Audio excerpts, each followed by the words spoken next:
Good morning, everybody. We'll go ahead and give it a minute while everybody flows into the room, and then we'll get started.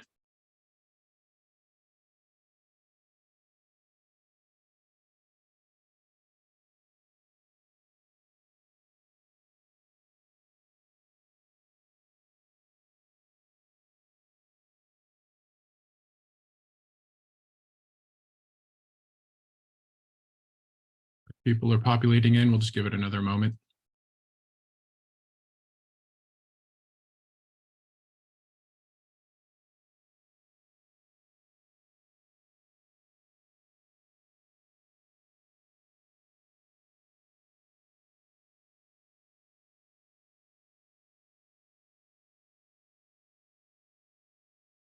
All right, we've started to stabilize a little bit.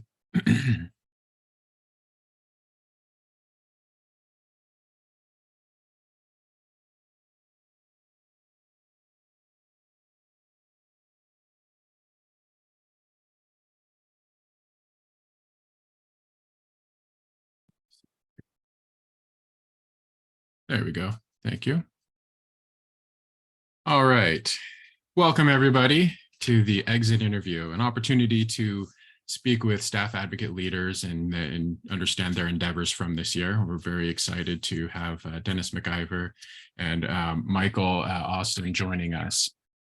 Today, I will say Priya Lakireddy, the staff advisor to the Regents, is unable to make it today. She's not well. And so Dennis McIver will be filling in for her and doing his best to answer any questions that might come up for the staff advisors. With that, I'd like to roll in to, I believe we have the next up is the land acknowledgement. And so the Council of UC Staff Assemblies recognizes that our service occurs on the unceded territory of the Indigenous peoples of California, and that these lands were and continue to be of great importance to them. Every member of our community has and continues to benefit from the use and stewardship of these lands. With respect and gratitude, we acknowledge and make visible our relationship to the original caretakers. We further recommend use of the following resources to better understand the Indigenous history of our state, included below. So for today, it's pretty straightforward. We're going to hear from AMP, Michael with AMP. We're going to hear from Dennis covering for the staff advisors, talking about some of the things that they've accomplished this year. And then obviously from Dennis again as the CUCSA chair. We'll follow that up with a Q&A session, and then we'll close out after that and hopefully send everybody on to continue their day. So first up, Michael Austin, UC AMP chair from UC Riverside. Hi, everyone. I'm Michael Austin. I am now the past chair of UC AMP. I was the chair from 2022 to 2023. My day job is financial administrative officer for the Departments of Art and Art History here at UC Riverside. And just a note, our next conference will happen at UC Riverside.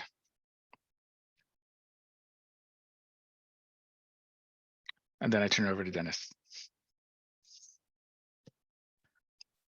All right, then I guess I'll jump in next. Dennis McIver speaking for Priya Lakireddy, who expresses her regrets that she wasn't able to make it today. And it's too bad because the work that Priya did over last year has been nothing short of tremendous. And we've had a chance to meet with Priya as well as Joe on a practically monthly basis, sometimes a little more. So I'm happy to give a summary of some of the key things that they were working on over the last year.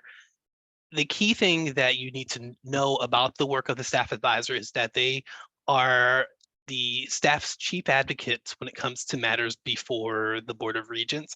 So they have the opportunity to be a part of select committees and to contribute their voices in those capacities. They also have the opportunity to speak as well with the UC president, as well as with groups like System-Wide HR. They also do site visits, and I believe this year they visited UC Office of the President, UC Irvine, as well as UC Berkeley, and so they had some opportunities to connect there. As far as some of the key issues that they were working on this year, they mostly are categorized under the space of equity, as well as burnout and cost of living. I should add that this works well because a lot of that aligns with some of the system-wide conversations that have been happening over the last couple of years anyway. And so I think they were very timely in terms of being able to speak to the urgency of that before the Board of Regents. I should add that they were also really essential in providing support to groups like CUCSA and understanding what the nature of the Board of Regents is. So I did want to just elevate that they were giving a lot of support on that level as well.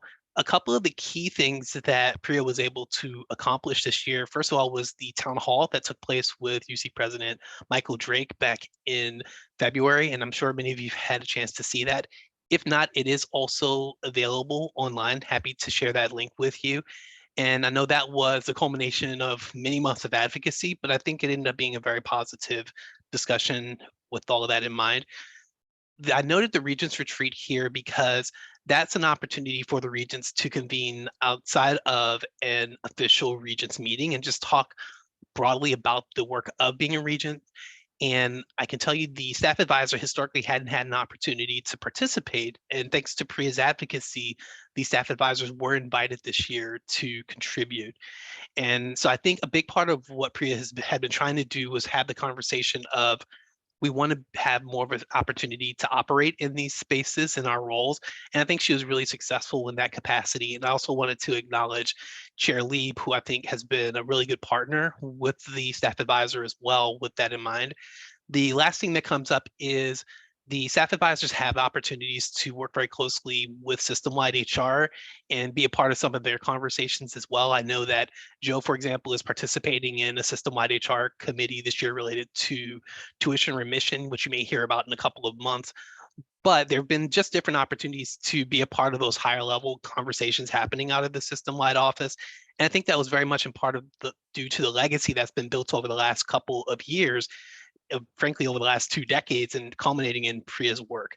So as a summary, I think that Priya has left the staff advisors in a much stronger position, as being able to have seats at the table and being able to speak to the staff experience, both on a local level from one campus to the next, but also on a system level as well.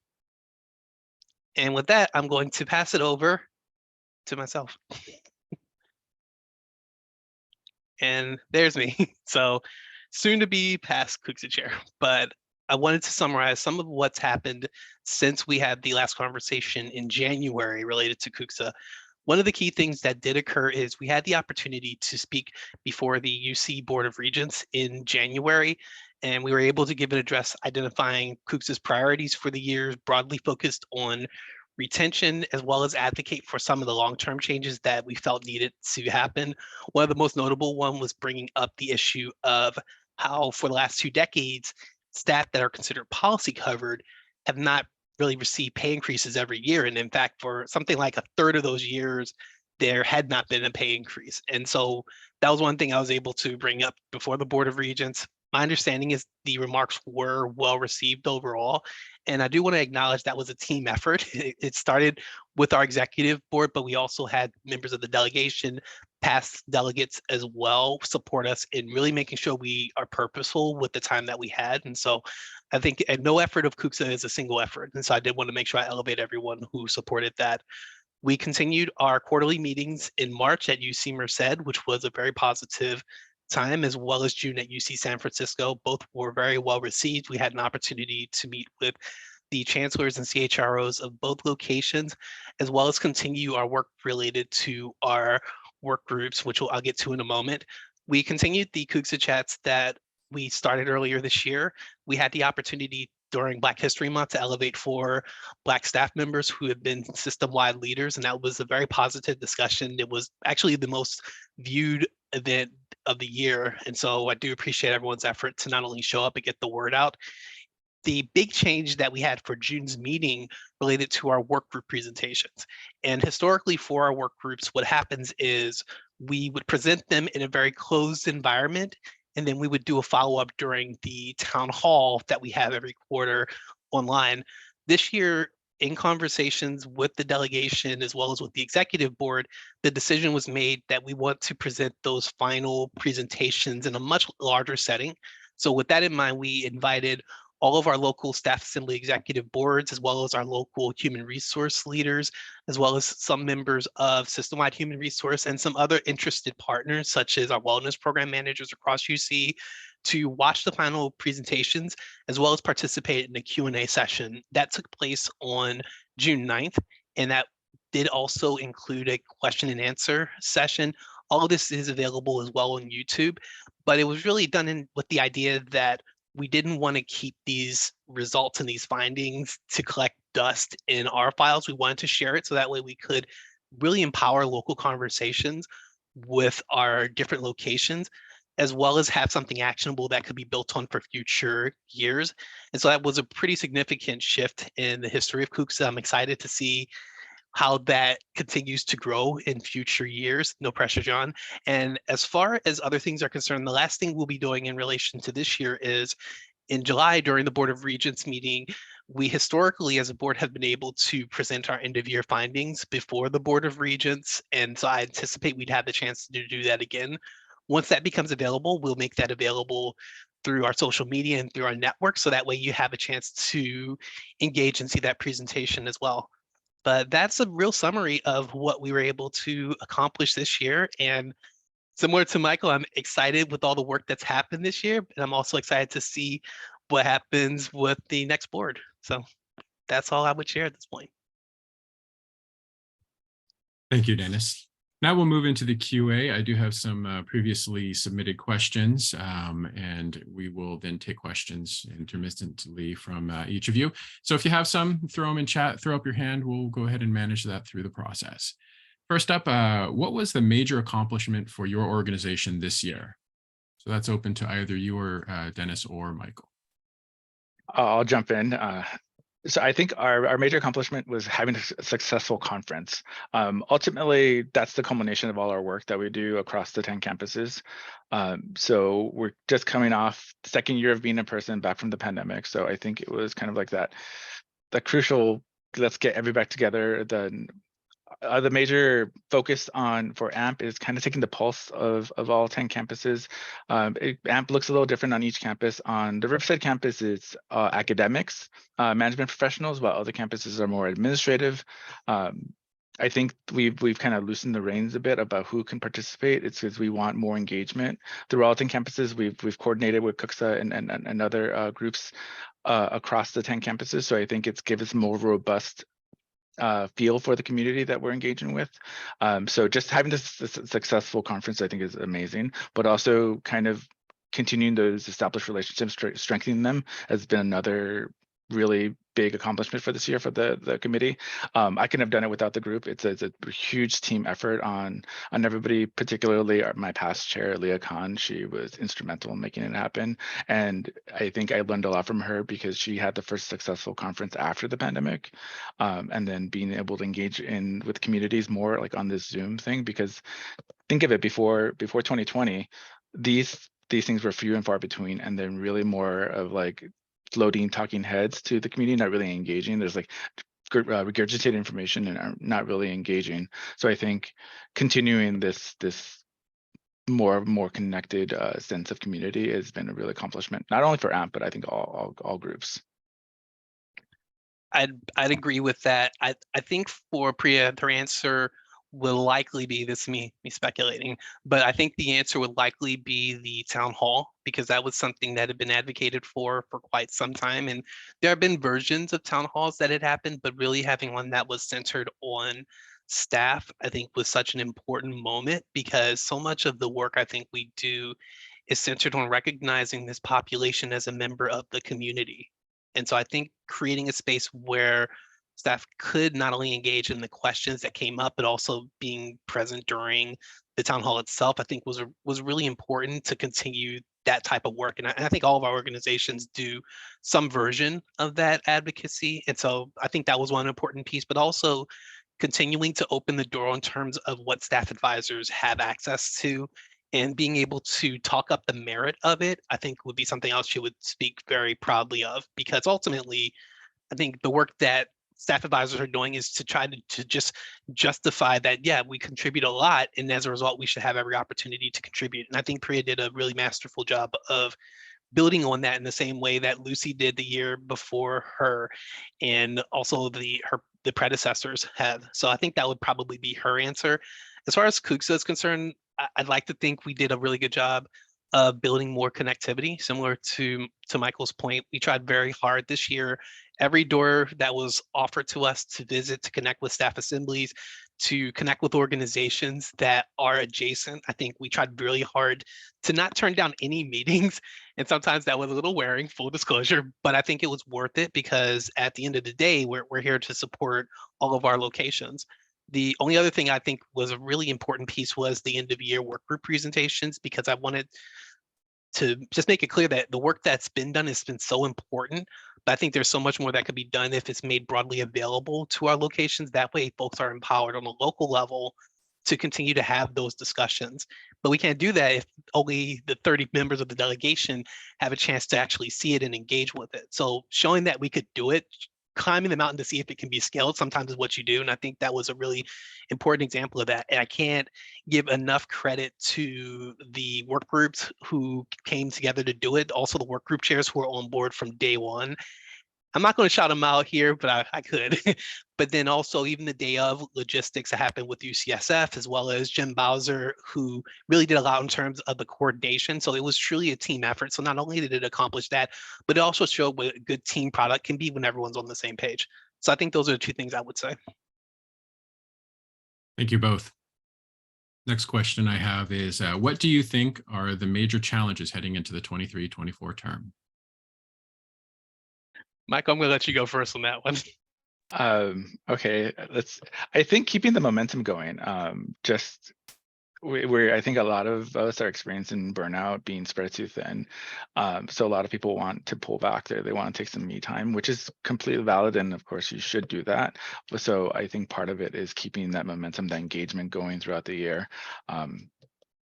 And then change management. I know a few campuses already gone through the Oracle financial system. UC Riverside is currently going through that. I think UCLA is next year.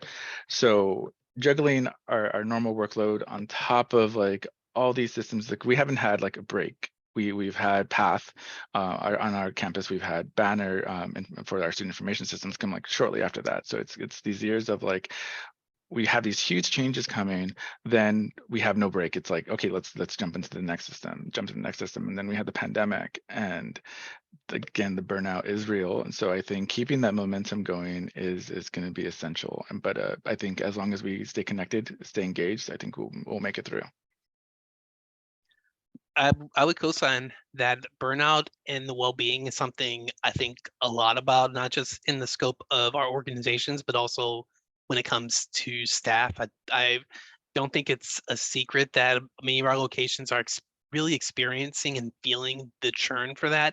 And there's still a lot of vacancies, which I think is only going to kind of add to that. And even with our retention wellness work group, the sheer volume of responses we got to me signaled that this is a really severe issue that we need to continue to be sensitive to. I do know that some of the recommendations that were made by the work group, I think will help a lot if they are considered and actually implemented. The only other thing I think is going to be really important heading into next year is continuing to give the why of why we do this and advocating before leadership so that they continue to give these staff organizations an opportunity to contribute to processes, because I think that there's a lot of good that can be done if our groups are given a chance to lend our voice to conversations that are ongoing on the front end and throughout, as opposed to at the last minute. And so I think that's going to continue to be an issue because it's a part of changing culture, and culture changing takes time. So burnout, I think, is a peak one, but I think also continuing to spread that message and the impact of it is going to be a part that I think we also need to continue. And I'm confident that we will, based off of what I've seen this year. And I'll actually piggyback off of something Michael was talking about, both of you actually, about burnout, but moreover about momentum, and then kind of by extension of that service. And so my question would be is in what ways can staff support the work that needs to happen in next year and beyond? And what are different opportunities that they may be able to take advantage of to do that service? Great question. I think a good starting point is having the big prerequisite with this is having the interest, I think. And so it's being willing to have that conversation of, I would like to support in some way. What are some ways that I can directly contribute? So I think it starts with asking the question and also knowing in yourself if you have the bandwidth and the wellness that you're able to do it too. Because I think we need to be honest with ourselves on that level. But as far as other opportunities, I can tell you pretty much every organization I see is constantly looking for folks to step in. So if there's interest, then we can find a way to get you involved. But But yeah, I think the main piece is staying connected to the organization, checking in if there are things that get your attention that you think we need to be aware of is a big piece. And then ultimately not being afraid to take on some of it if your well-being allows you to do so, because there's always something to be explored and done. We just need the folks that are willing to contribute the time to make it happen. And I agree. I have to echo that. Just that interest in wanting to be connected and want to engage with community. There's on UCR campus, there's multiple different groups like LEAD, Staff Assembly, AMP, and we're always looking out for somebody who wants to participate. I think kind of one of the biggest challenges is being able to find somebody with a specific strength or the willingness to participate, and then for some of us take on a little more. So I think any small part that you'd want to play is huge contribution to that org, whether it's being that designated email person, doing the local Instagram, the social media stuff, or just being a secretary. I think it's whatever little part you play, it has a huge impact, not only in that org, but also in the community as a whole. So if you're interested, reach out to your local campus leader, see what's available. And again, if you have the bandwidth, and make sure boundaries. It's like if you can dedicate a couple hours a week, if you can get 10 hours a month, it just set your boundaries and work within those. I would just add too that there is value and dignity in every part of the organization too. And some folks say, well, I can only do this. Well, whatever you can do, the way can be found to make that work. In fact, one area that I think many of our locations struggles with is the administrative functions, whether it is the secretary and administrative piece or the financial piece. So if that's your talent and you think, is this something enough? Yes, please join us, help us. But I think there's always a way to put those talents to use in this space. And I will tell you that for every hour I've given to doing this work, I've received a countless amount more for it. So yeah, it's a contribution of time, but you're receiving a lot in return. I couldn't quantify how much I've received from these opportunities. So I encourage everyone to go for it, if only for that reason. I'm going to take a little bit of Master of Ceremonies prerogative here, and not to sound too self-serving to my UCI colleagues here. I see a few of you, but this service can take its shape. Dennis was talking about it taking its shape, but in talking about the hours you get back, and what I would say is it's also a great networking opportunity. Not only a networking opportunity in the sense of meeting other people that you likely wouldn't have crossed paths with yet at your location, but also it's a growth opportunity. And so we have opportunities within my local staff assembly where if you wanted to be the finance director or the finance chair, you could do that, and you could have a background in student affairs, right? If you, hey, I want to learn more about this, and it provides that opportunity to learn more. If you want to learn more about fundraising, well, you can go try fundraising out, and this gives you that opportunity to explore those areas. But it's to Dennis's point, it's as much or as little as you're able to commit, we're willing to accommodate that. And so we have multiple different committees, and most campuses have some staff assembly or staff assembly-like entity. There's also employee resource groups. So I mean, it's also not only a matter of service, but also connecting to the community, like Michael was talking about. So it encompasses a lot of different things. And obviously, I'm speaking from somebody who here benefited from that experience, both personally and professionally. So I encourage everybody to at least look it up on your own campus or location. With that, we have a question from the audience. We have Nathan McCall asking, are there any concrete plans to increase the cooperation and collaboration between AMP and CUCSA? I'm going to defer to the soon-to-be chair of CUCSA on that one, but just add that I've been really appreciative of how much partnership I've received from AMP and in general, and from Michael in particular. It's been great, whether it was sharing content or even having a chance to attend the AMP conference earlier this year and talk about staff assembly was great. But I'll leave it to John, since you're the only person that's going to be running things as of July 1. But whatever you have to add. Concrete's really hard at this point, but what I will say is I too appreciate it. I really appreciated the segment we did at the AMP conference where we were talking about just what we're talking about right now. We were talking about service and how do you incorporate service in your professional life? What are the different ways that you can do that? in early conversations as far as what we're doing next year, we actually have made space for some collaboration with AMP and the staff advisors. I think this particular venue has an opportunity better than many others to really provide feedback to staff. So as we consider how do we connect with staff on a broader scale, and how do we provide them some insights as to what's going on or what's being done on their behalf by these staff advocacy organizations, I don't think there's a better opportunity than getting the group of people that are leading those organizations together to share periodically. And so I think this year we did it twice. So, and then, obviously we plugged into AMP for their conference. So I'm looking forward to similar opportunities next year. And if I'm correct, Amy Ruth will be chair next year, Michael, is that correct? Yes, Amy will be the I next happen chair. to know Amy fairly well. She's a UCI person, so we've worked together in the past, and so I'll be happy to collaborate with Amy and see how we can provide support to AMP and how we might collaborate moving forward. And I know that Joe Magnus has been a willing participant, in different meetings and getting together and discussing issues of staff and partnering. So I don't expect that to change at all in the coming year. With that, are there any other questions about what's happening with regards to staff, leadership, their perception of staff, perception of the staff, experience? Any other questions out there? I do see we received an anonymous question, or will there be any conversation regarding the process of the out-of-state employee policy currently for UCOP but might become system-wide? That is one I think we can at least start to talk with as an executive board. Maybe that's the opportunity to even potentially do some collaboration between our groups, just to kind of talk broadly about how we see it impacting each of our constituencies. But I do appreciate that being put on the radar, because it is something that has started at OP. I'm very familiar with it over the last couple of weeks, but even having a broader conversation with system-wide about what does that next step look like in terms of it finding this, is there similar parallel conversations happening within system-wide that we should be aware of? So that might be the way to navigate it. But either way, escalated, noted, and we can at least start with as a board to talk about it.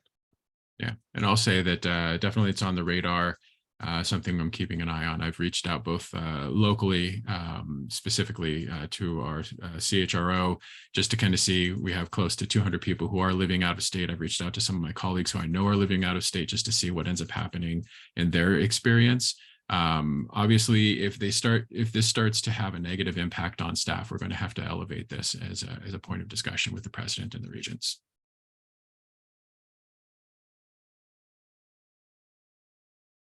Any other outstanding questions?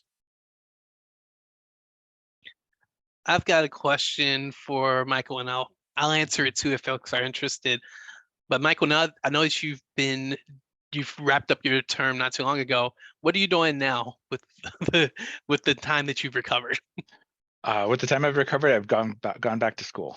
So I'm focusing on that. I've kind of pulled back from some of my committee and system work, and then focusing on school and my career. And then probably in a couple of years, I'll jump back in. Because I've been engaged with different groups since 2019, and it's been wonderful. I'm an introvert by nature, so this was kind of like a leap for me. But it's been extremely rewarding, not only to make all these different connections across the 10 campuses for me personally and professionally. It's been huge. It has made a huge impact. So for right now, I'm taking a step back, focusing on school, and then jumping back in a couple of years. I appreciate that, and I really do admire that you were able to juggle that with being a chair, because it's a lot. So I won't leave you to answer the question alone. But the main piece, I think, for me is similar to Michael, is scaling back some in relation to what I've taken on, but also channeling a lot more of what I've learned into my role at OP, where I get to support a number of wonderful employee resource groups. So I'm really looking forward to being able to use a lot of those experiences to help support that work. And similar to Michael, finishing school, because I got a year left. And I'll, before we go on to the next question in chat, I will say, Dennis, you're not off that easy. You're immediate past chair next year. So it's not like you're leaving. So don't get that in your mind. So the next question is, how do you intend to assess whether UCOP in-state requirement is negatively impacting staff? I think that question's aimed at me. So that's largely going to have to be through seeing what is happening. So, I mean, if we start to see some sort of recall or something like that, understanding who was being recalled and why, it's early on. I would expect that there'd be potentially some sort of grandfathering or some sort of exception. This is all very new, and we're going to kind of see how it plays out. But if that starts to happen again, that's an easy way for us to know. If they mandate a recall as it permeates through the system, then we're going to have to. And then obviously I have colleagues that are working out of state, and I can be in touch with them. But I think moreover, it's going to be from whatever the rules become out of this regental policy. We'll start to see that emerge and see how it's enforced, and then just have to respond accordingly.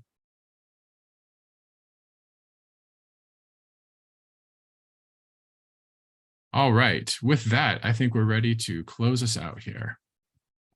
Okay, we'll go ahead and activate screen share. So it should be back up.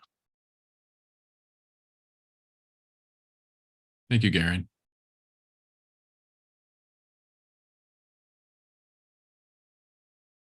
Yeah, I'm curious to see what, we'll have to look into this a little bit more, Garen. Garen says in chat that UCOP employees have until August to determine what they will do. The lack of clear exception policy is not a good model for what could happen elsewhere. So I think that that's something that we can dig into and see, okay, what are the exceptions that are allowed? And obviously, I mean, this comes from the regents. I mean, the president wasn't for this from what I understand, and advocated against this. But this was a regental voted decision, and so it is now handed to OP to figure out. So I'm curious to see what those exception policy looks like, because I think that'll dictate the response that CUCSA would have to it. Obviously, because, Garen, I know exactly where you're going with it, because what happened elsewhere, right? Because, UCOP could be setting the example for then what we have to deal with at a campus level. Obviously, we worry about everybody, but I'm just saying that that's the beginning, and we want to make certain it's set correctly. Nathan, go ahead. I think we're leaving the closeout and headed back into Q&A. I wasn't going to press the point, but then seeing that there was engagement around the issue with Garen, I'll press just a little bit. The policy states, or excuse me, the OP announcement states that the policy currently applies only to UCOP locations. Policies regarding out-of-state work for campus, laboratory, medical center personnel are being discussed separately. The concern I have is that they are being discussed, and CUCSA is, I'm assuming, not in the room. So first question would be, is CUCSA in that room where the other locations are being discussed? And when I say CUCSA, I do recognize the context of this call. CUCSA, STAR, AMP, I'm serving on CUCSA, of course, I'm typically thinking about CUCSA. So is anybody in this room, in that room? So what I would say is at present, I'm not aware of any, given the newness of this and the conversations that are happening, and trying to see, to Garen's point, there's just not a lot of meat on this just yet, even from the for the exception policy. But I not to put her on the spot, but where this might live and might be a good place to be brought up is within the workplace modality work group that Shira Meinert is sitting on. And that might be something to bring up within that group to understand this better, because that's going to have an impact on work modality, obviously. My understanding is that that may be part of the discussions that are actively happening there. So it sounds like there might be an awareness for it, but that's, as far as the specifics, that I couldn't speak too much to. So then perhaps that's a concrete way of moving forward, is to say, how are they being discussed? And how do we get in there to add that voice? Before serving at our local staff advisory board and before serving on CUCSA, I was of the general impression that, well, certainly people understand the staff voice. They understand the staff concerns. I mean, who wouldn't understand that this issue, whatever this issue is, this is important. Surely people understand this. And then I would go into a space where we were asked to represent the staff voice on whatever issue. And I would just be, I don't know if flummoxed is the right word, of how are people not understanding this apparent and obvious reality And so then I had to speak up to say, wait a minute, but this is what's true for thousands of people. So I would love to presume positive intent that wherever these discussions are happening, that they're considering to the best of their ability. But just like I admitted 3 minutes ago, I serve on CUCSA, so my focus is CUCSA. Perhaps if they're representing other interests in that room, their focus wouldn't be to say the obvious thing that would benefit staff. So no malfeasance, right? But maybe they're just not in that headspace. So it would be great if somebody who was in that headspace was present. So is that something, and maybe you answered this question already, John, I'm sorry, I'm not trying to be obstinate. So I apologize if I wasn't paying attention enough. But does that seem like something CUCSA would want to pursue, is to try to get into that room where the personnel are being discussed separately? And I think that the answer to that is CUCSA will want to be present. Shara did respond that, in fact, yes, that is part of top of mind for the Future of Work group. So that's a system-wide committee. Just to bring some context there, Missy Matea, Vice President for Labor Relations, Employee Relations, convened a committee, system-wide committee, to address the work modality from a system-wide perspective. And that is one of the matters that they're considering. So there's going to be some system-wide interaction on that.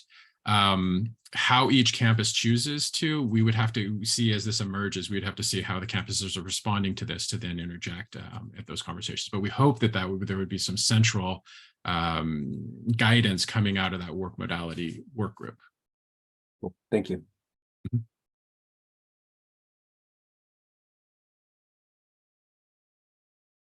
All right, so let's go ahead and try and land this plane. Thank you, Thank you, Nathan, for your questions, and Garen and Shara for your input. So for next year, incoming leadership for AMP, the chair will be Amy Ruth from UCI. Chair-elect will be Jean Durant from UCSF. Treasurer will be Yvette Ubondo, UC San Diego. Historian will be Angie Marinello, UCSF. Secretary will be Erin McPherson from UC Santa Cruz. And thank you to them for their service. Next up, we have incoming leadership for the staff advisor to the Regents. So staff advisor to the Regents will be Joe Magnus from UC Berkeley. And then staff advisor designate to the Regents will be Andanette Imiru from UCOP. We're excited to meet them. For CUCSA, for better or worse, you've got me as chair from UCI. You have chair-elect Jen Bowser from UCSB. You have the operations officer, Jeremy Thacker from UCI, and immediate past chair, Dennis McIver from UCOP. It'll be a fantastic year with a fantastic team. And with that, we have all of our ways to get a hold of us. Dennis is going to drop this into chat here in case you want to click on them and see more about us, see ways that you can connect with us. There's obviously ways to do that there. I would also just put one last plug, your local staff assembly or employee resource groups. Look them up on your campuses and see about ways that you can start to serve. And I wanted to thank you all for coming to the exit interview. And thank you to Dennis and to Michael for their leadership over this last year. And in absence, for Priya too.